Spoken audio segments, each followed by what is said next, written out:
मदारिस bill पर हमें हुकूमत की कोई तजवीज़ कबूल नहीं। अगर उन्होंने कोई तरमीम दी तो इसे कबूल करना तो दूर की बात, चिमटे से भी पकड़ने के लिए तैयार नहीं। इजलास बुलाकर उलमा को तकसीम करने की साजिश की गई।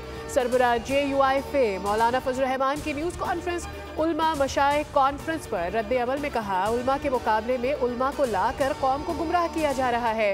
अपनी नहीं, मदारिस के हकूक़ की जिद्दोजहद कर रहे हैं।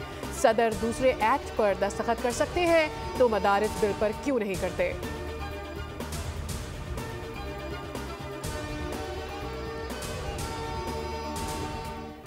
कैसे मुमकिन है कि मदरसे का कोई मामला आए और हम समझौता करें? मदारिस रजिस्ट्रेशन का मौजूदा निज़ाम बरकरार रखा जाएगा।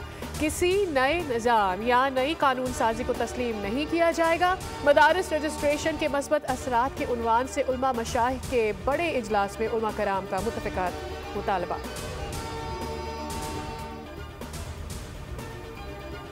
रूस की सलामती कौंसिल से शाम की सूरत हाल पर हंगामी इजलास की दरख्वास्त। रूस ने कहा है कि दुनिया खित्ते पर शाम की सूरत हाल के असरात का अंदाजा लगाने में नाकाम है।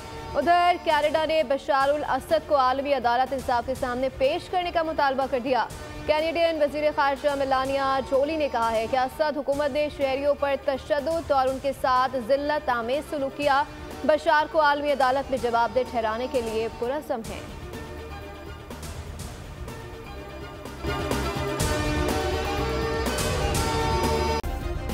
सब्सक्राइब करें और बेल दबाएं ताकि कोई खबर रह न जाए।